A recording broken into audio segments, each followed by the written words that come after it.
ఇది పోలవరం. రాష్ట్ర అభివృద్ధికి జీవనాడి పోలవరం.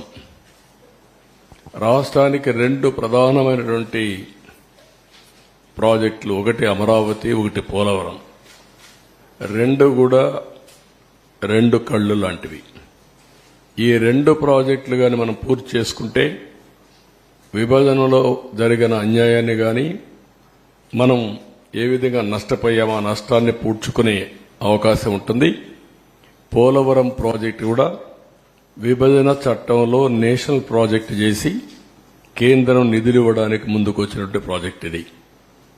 నదుల అనుసంధానానికి గుండె పోలవరం.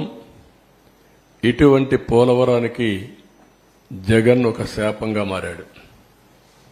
ఏ విధంగా శాపంగా మారాడు? ఏ విధంగా ఒక క్షమించరాని నేరం, జాతికి జరిగిన విద్రోహం. దీన్ని ఎవరైనా సరే రాజకీయాలకు అతీతంగా, కులాలకు అతీతంగా, మతాలకు అతీతంగా, ప్రాంతాలకు అతీతంగా నిర్మోహమాటంగా ఖండించాల్సిన అవసరం ఉంది, నిలదీయవలసిన అవసరం ఉంది. రాష్ట్రాన్ని నాశనం చేసే హక్కు ఎవరికీ లేదు. చేతకాకపోతే ఇంట్లో ఉండొచ్చు, కానీ ఒక మభ్య పెట్టి పదవి పొంది తద్వారా మోసం చేయడం చాలా దారుణం. ఆ విషయం నేను మీ ద్వారా ప్రజల దృష్టికి తీసుకొస్తున్నాను. నెక్స్ట్, ఆంధ్రప్రదేశ్ వ్యవసాయ రాష్ట్రం. దక్షిణ భారతదేశంలో నీళ్లుండే ఏకైక నది గోదావరి. మనం లోయర్ రైపేరియన్ కింది రాష్ట్రంలో ఉన్నాం. మన దగ్గర నుంచి నీళ్లన్నీ సముద్రానికి వెళ్తాయి. దగ్గర ఆవరేజ్న 3000 టీఎంసీ నీళ్లు తలసరి ప్రతి ఒక్క సంవత్సరం సముద్రంలోకి వెళ్లే పరిస్థితి ఉంది. ఈ నీళ్లన్నీ గాని ఉపయోగించుకుంటే రాష్ట్రాన్ని కరువు రహిత రాష్ట్రంగా, డ్రౌట్ ప్రూఫ్ స్టేట్ గా చేసేందుకు అవకాశం ఉంది. డెల్టా స్థిరీకరణతో పాటు ఉత్తరాంధ్ర, రాయలసీమ తాగునీరు, సాగునీరు దించే బహుళార్థ సాధక జాతీయ ప్రాజెక్టు. అదే మరుగా ఈ వరదలు ఇవన్నీ వచ్చేప్పుడు కానీ, మామూలుగా కానీ జల విద్యుత్తు, హైడ్రో అనేది చాలా ముఖ్యం. ఇప్పుడు సోలార్ విండ్ వచ్చింది. సోలార్ డే టైం వస్తుంది, విండ్ నైట్ ఈవినింగ్ టైం వస్తుంది. మిగిలిన గ్యాప్ ఏదైతే మనకు కొన్నిసార్లు కరెంటు కొరత ఉంటుంది, పీక్ లోడ్ ఫ్యాక్టర్, అప్పుడు ఈ హైడ్రల్ ఉంటే ఎప్పుడైనా ఆన్ చేసుకోవచ్చు, ఎప్పుడైనా ఆఫ్ చేసుకోవచ్చు. ఆ విధంగా కూడా హైబ్రిడ్ మోడల్ తేవడానికి ఐడిల్ పవర్ చాలా ఉపయోగపడుతుంది. అలాంటి ప్రాజెక్ట్ ఇది. దీన్ని మనం చూస్తే 2014లో రాష్ట్ర విభజన జరిగింది, కానీ చాలా నష్టపోయామని అందరికీ ఆవేదన ఉంది. కానీ ఆ నష్టం కంటే 1924లో జరిగిన జగన్ విధ్వంసం రాష్ట్రానికి శాపంగా మారింది. దానికంటే ఎక్కువ నష్టం జరిగింది. ఇది రాష్ట్రంలో ఉండే ప్రజానీకం అంతా కూడా చర్చ చేయాల్సిన అవసరం ఉంది. నెక్స్ట్, ఈ ప్రాజెక్టు ప్రొఫైల్ ఒకసారి మనం చూస్తే 194 టీఎంసీ నీళ్లు నిలవబెట్టే పరిస్థితి ఉంది. 322 టీఎంసీ నీళ్లు సద్వినియోగం. అంటే ఇప్పుడుండే కెనాల్స్ అన్ని ఉపయోగించుకుంటే, ఇంకా మనం గాని కరెక్ట్ గా గాని ఆ కెనాల్స్ అవన్నీ చేస్తే సముద్రంలోకి పోయే నీళ్లు డైవర్ట్ చేయగలిగితే, ఒక 500 లేకపోతే ఒక 700 టీఎంసీ నీళ్లు గాని డైవర్ట్ చేసుకుంటే రాష్ట్రంలో అన్ని ప్రాంతాల్లో అక్కడుండే నీరు ఇది కలుపుకుంటే కరువు అనే మాట ఉండదు. ఇది చాలా ముఖ్యమైన విషయం. ఇప్పుడు ఈ ప్రాజెక్టులో ఉండేది 7,20,000 ఎకరాలకు సాగునీరు అందించడం, 23,50,000 ఎకరాలు ఆయకట్టు స్థిరీకరణ చేయడం, 28,50,000 మందికి త్రాగునీరు ఇవ్వడం, 960 మెగావాట్ల విద్యుత్ ఉత్పత్తి, వాటర్ టూరిజానికి చాలా ఇది ఉంది, అవకాశం ఉంది. పరిశ్రమలు కూడా ఫుల్ గా నీళ్లు ఇచ్చే పరిస్థితి వస్తుంది. నెక్స్ట్, ఇది ఒక చిరకాల వాంఛ. ఏదైతే 1941 నుంచి ప్రజల కల ఇది. ధవళేశ్వరం కట్టినప్పుడు కాటన్ ద్వారా ధవళేశ్వరంలో కట్టాలన్నా లేకపోతే పైన కట్టాలని ఆలోచించినప్పుడు తర్జన భర్జన పడి డబ్బులు లేవనే ఉద్దేశంతో అప్పట్లో ధవళేశ్వరంలో కట్టారు, బ్యారేజ్ కట్టారు. లేకుంటే అప్పుడే కట్టాల్సింది. ఇంకొక పక్క 50 లక్షల క్యూసెక్స్ ప్రవాహాలని నది డైవర్ట్ చేసే ప్రాజెక్ట్ ఇది. చైనాలో ఉండే 3 గేజెస్ కూడా మీరు చూసే గార్జెస్ చూస్తే దీనికంటే తక్కువ. ప్రపంచంలోని అతి ఎక్కువ నీళ్లు డైవర్ట్ చేయడమే కాకుండా ప్రవహించే నది ఈ గోదావరి నది. ఇంకొక పక్కన ఇది డయాఫామ్ వాల్ మీరు చూస్తే చాలా సెన్సిటివ్. 90 మీటర్స్ కింది వరకు డయాఫామ్ వాల్ స్పెషల్ టెక్నాలజీతో పూర్తి చేశాం. అలాంటి సున్నితమైన డయాఫామ్ వాల్ ఇది. ఇంకొక పక్కన 20 మీటర్ల ఎత్తు, 16 మీటర్ల వెడల్పు ఉన్న అతి భారీ గేట్లు, బిగ్గెస్ట్ గేట్స్. ఇంకొక పక్క 390 కిలోమీటర్ పొడవున్న కుడి ఎడమ కాలువలు. అటు ఉత్తరాంధ్ర ఇటు వచ్చే కొందికి రైట్ మెయిన్ కెనాల్ రెండు కూడా 390 కిలోమీటర్స్ ఉన్నాయి. ఇంకొక పక్క ఇప్పుడు జరిగే పెద్ద ప్రాజెక్టులో ఒకటి, భవిష్యత్తులో కూడా ఇంత పెద్ద ప్రాజెక్టు మనం నిర్మాణం చేయబోం. ఇదే లాస్ట్. ఇండియాలో గాని ప్రపంచంలో గాని ఒకసారి చూసి అనలైజ్ చేస్తే ఇంత పెద్ద ప్రాజెక్టు మళ్ళా వస్తూనే ఇది కూడా లేదు. అదే మరి ఇంకొక పక్కన 24 గంటల్లో 32,315 క్యూబిక్ మీటర్ల కాంక్రీట్ పనులు చేసి గిన్నెస్ రికార్డు కూడా సాధించారు ఆ రోజు. ఈ రోజు చూస్తే ఏ ప్రాజెక్టులో నిర్వహించిన కాంక్రీట్ పనులు పోలవరంలో చేయడం జరిగింది. ఇవన్నీ కూడా సైలెంట్ ఫ్యూచర్స్ కొన్ని మాత్రం. నెక్స్ట్ ఈ రోజు మీరు చూస్తే ఓసారి ప్రాజెక్ట్ యొక్క ప్రొఫైల్. ఈ ప్రాజెక్ట్ని ఆ రోజు బైఫర్కేషన్ యాక్ట్లో పెట్టారు. కానీ ముంపుకు గురయ్యే 7 మండలాలు తెలంగాణలో పెట్టారు. నేను ముఖ్యమంత్రిగా ఎన్నికయ్యాను, ఢిల్లీకి వెళ్లాను. ఆ రోజు కూడా ఎన్డీఏతో పొత్తుంది. ఢిల్లీకి వెళ్తానే నేను ఒకసారి నా అనుభవంతో, ఎందుకంటే అపోజిషన్గా నేను ఫైట్ చేశాను, అనుభవం ఉంది ఇరిగేషన్లో. ఎప్పుడు నేను ముఖ్యమంత్రిగా, అప్పటికే 9 ఏళ్లు నేను ముఖ్యమంత్రిగా ఉన్నాను, నాకు ఒక ఐడియా ఉంది. మొత్తం స్టడీ చేశాను. స్టడీ చేస్తే ఆ 7 మండలాలు గాని ముంపుకు గురయ్యే మండలాలు ఇక్కడ ఇవ్వకపోతే, వాళ్ళు అడ్డం పెడితే ఇంకా చరిత్ర ప్రాజెక్ట్ అంతా ఎప్పటికీ పూర్తి కాదు. ఆ రోజు నేను ఇవన్నీ ఆలోచించి ఎట్టి పరిస్థితిలో ఒకటే కోరాను. ఆ రోజు ఎన్డీఏ ప్రభుత్వం నరేంద్ర మోడీ గారు లీడర్ ఆఫ్ ది హౌస్ అయ్యారు. కానీ ప్రమాణ స్వీకారం చేయక మునుపు మీరు కానీ ఈ 7 మండలాలు మాకు ఇవ్వకపోతే నేను ప్రమాణ స్వీకారం చేసినప్పుడు వేస్ట్ అవుతుంది. అవసరమై సాధించే వరకు నేను ప్రమాణ స్వీకారం చేయను. ఒకవేళ కాన్స్టిట్యూషన్ డెడ్ లాక్ వచ్చినా పర్వాలేదు, ఇది చాలా క్లియర్గా నేను మీకు చెప్పాలి కాబట్టి చెప్తున్నానని చెప్పి చాలా స్పష్టంగా చెప్పాను.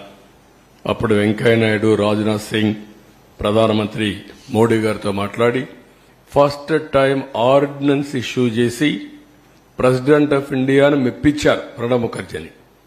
ఎందుకంటే ముందు మీరు పార్లమెంట్ మెంబర్స్ సమావేశం పెట్టారు, ఫస్ట్ పార్లమెంట్ మెంబర్స్ అంతా ప్రమాణ స్వీకారం చేయాలి, తర్వాత బిజినెస్ ఇది ఎట్లా పెడతారంటారని ఆయనకి చెప్పి మెప్పించి ఆయన ఒప్పుకున్న తర్వాత ఆర్డినెన్స్ పాస్ చేసి క్లియరెన్స్ చేసిన తర్వాత పార్లమెంట్ సమావేశాలు పెట్టి మెంబర్స్ అంతా కూడా ప్రమాణ స్వీకారం చేసే పరిస్థితికి వచ్చారు. ఇంకొక పక్కన డిజైన్లు అన్నిటి క్లియరెన్స్ వచ్చాయి. 5 ఏళ్లలో 72% పనులు పూర్తి చేశాం. 11,762 కోట్ల రూపాయలు ఖర్చు పెట్టాం. డిపిఆర్ 2 55,545 కోట్లకు సాంకేతిక కమిటీ ఆమోదం తెప్పించాం. 31 సార్లు క్షేత్రస్థాయి పర్యటన చేశాను ప్రాజెక్టుకి. 104 సార్లు వర్చువల్ రివ్యూలు చేశాను. ఎందుకు అంత శ్రద్ధ పెట్టామంటే ఈ ప్రాజెక్టు పూర్తి చేసుకుంటే రాష్ట్రంలో వ్యవసాయ రంగానికి పెద్ద ఊతం వస్తుంది, చాలా ఉపయోగపడుతున్న ఉద్దేశంతో మొత్తం చేశాం. ఇంకొక పక్కన అప్పటి వరకు ఉన్నటువంటి అన్ని పెండింగ్ అంతా కూడా క్లియర్ చేశాం. రైట్ మెయిన్ కెనాల్ కొంతమంది రైతులు కోర్టుకు వెళ్లి అడ్డం పెట్టి కూర్చున్నారు. వాళ్ళు ఒకటే అనుకున్నారు, ఇంక ఎప్పుడైనా పర్వాలేదు మేము మాత్రం ఇవ్వని మొండిగేసే పరిస్థితికి వచ్చారు. ప్రాజెక్టులో ఏదైతే మెయిన్ డ్యామ్ వస్తుందో ఆ ప్రాంతంలో కోర్టుకు వెళ్లి వాళ్ళు కూడా మేము వెకేట్ చేయమన్నారు. మామూలుగా ఎవరికైనా సరే ప్రాజెక్టులో పునరావాసం ఇచ్చి R&R డబ్బులు ఇచ్చి ప్యాకేజ్ ఇచ్చి వాళ్ళకి ఇండ్లు కట్టిన తర్వాతనే అది మనం అక్వైర్ చేసే అవకాశం ఉంటుంది. అవన్నీ వార్ ఫుటింగ్లు చేసి వాళ్ళకి కన్విన్స్ చేసి మొత్తం క్లియర్ చేసి ప్రాజెక్ట్ని 5 ఏళ్లలో 72% పూర్తి చేశాం.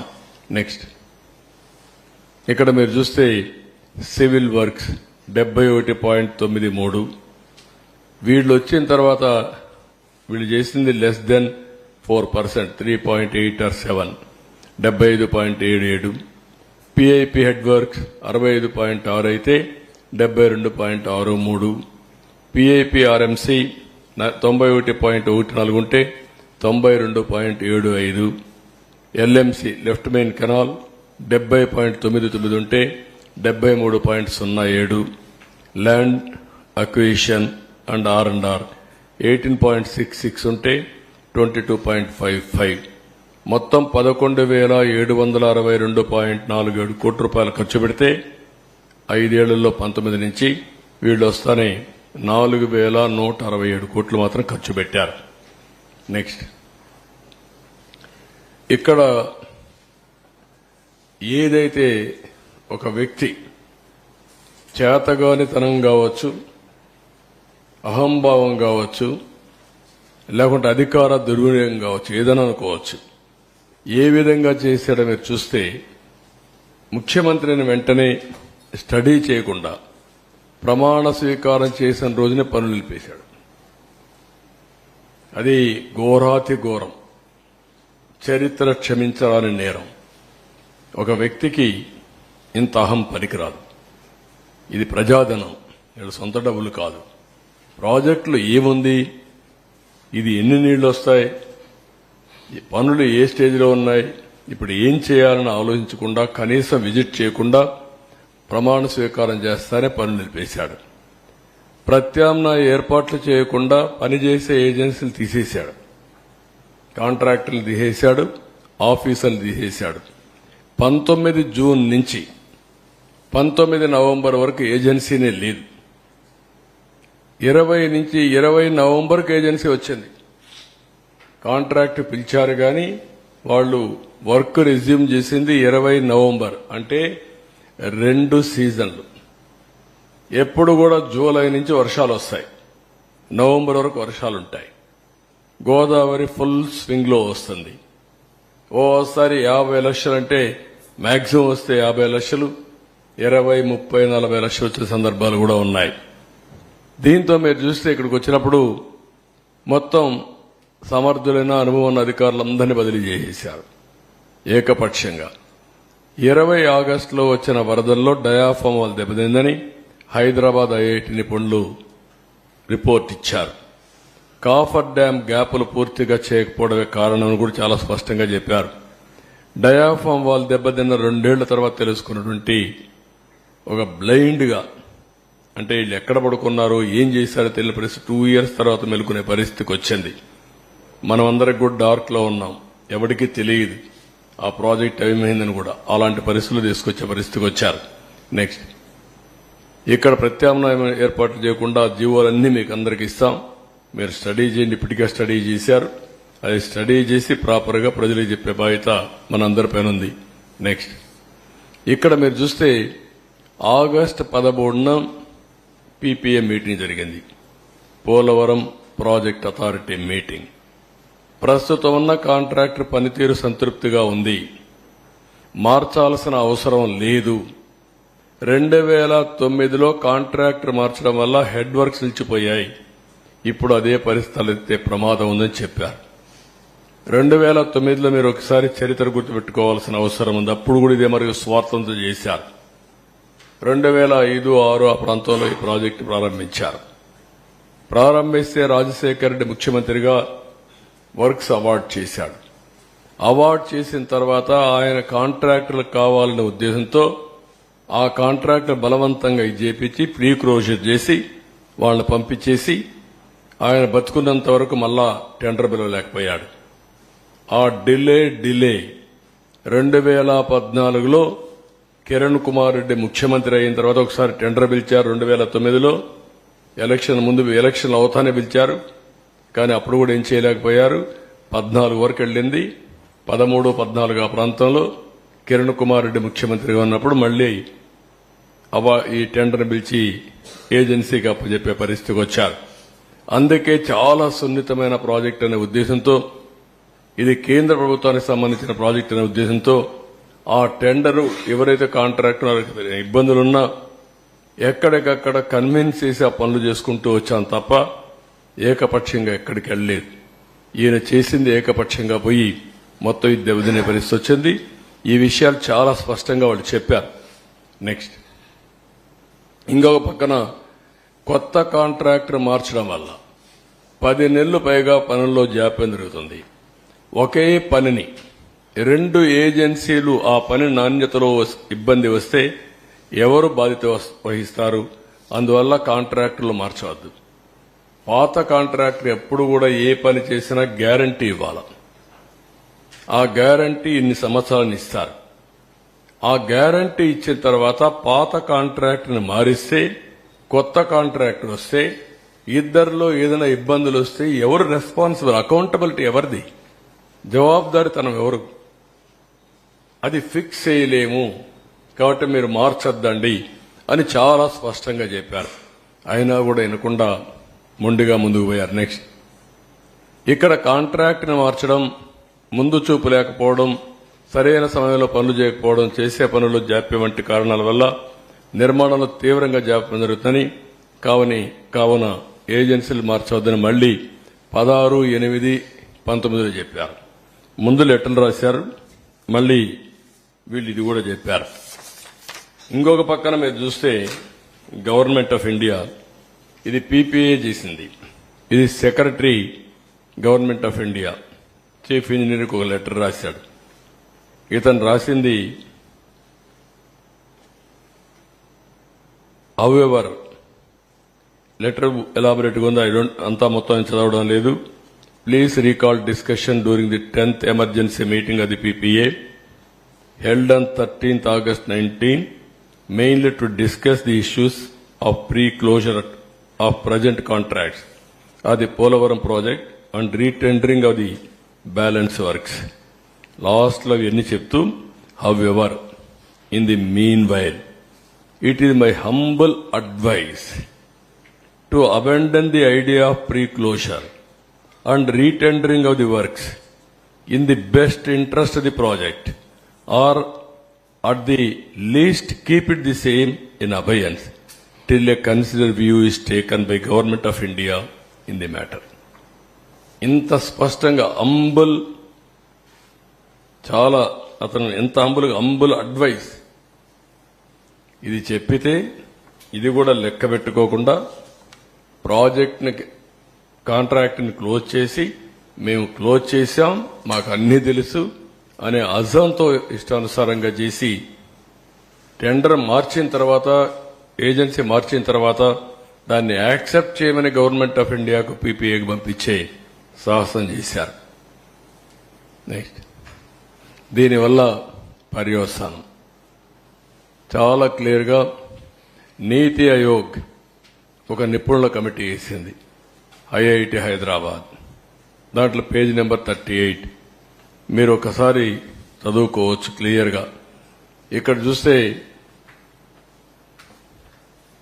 even though about 20 lakh cubics of flood in 2020 has caused havoc through deep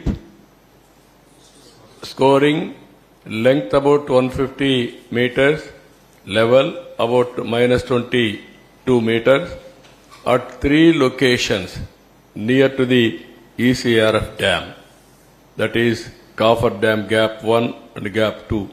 This cannot be considered under force majeure category. The reasons for this distinction can be attributed to inefficient planning due to untimely closure of gaps in the Kaffar Dam. ఏవైతే coffer dam లో చిన్న gap ఉందో ఆ ఏజెన్సీని మార్చకపోతే rainy season లోపల, flood వచ్చే లోపల అది close చేయాల్సిన బాధ్యత ఆయన పైన ఉంది. ఆ సమయంలో మార్చేశారు. ఆ సమయంలో మార్చి మళ్ళా డిపార్ట్మెంట్ లెటర్స్ రాశారు. ఈ టైంలో క్లోజ్ చేయకపోతే ప్రమాదం వస్తుంది అని చెప్పారు. అయినా పట్టించుకోలేదు, ఎవ్వడూ పట్టించుకోలేదు. దాని పర్యవసానం మీరు చూస్తే చాలా. ఇంకా నెక్స్ట్, దీంతో ఈరోజు డయాఫామ్ వాల్ 3 మేజర్ డ్యామేజ్ జరిగాయి. కాంక్రీట్ వర్క్లు మాత్రం స్పిల్వే మిగిలింది, డయాఫామ్ వాల్ డ్యామేజ్ అయింది. ఇంకొక పక్కన కాఫర్ డ్యాములు up stream down stream 2 damage అయినాయి. మూడోది గైడ్ బెండ్ డ్యామేజ్ అయింది.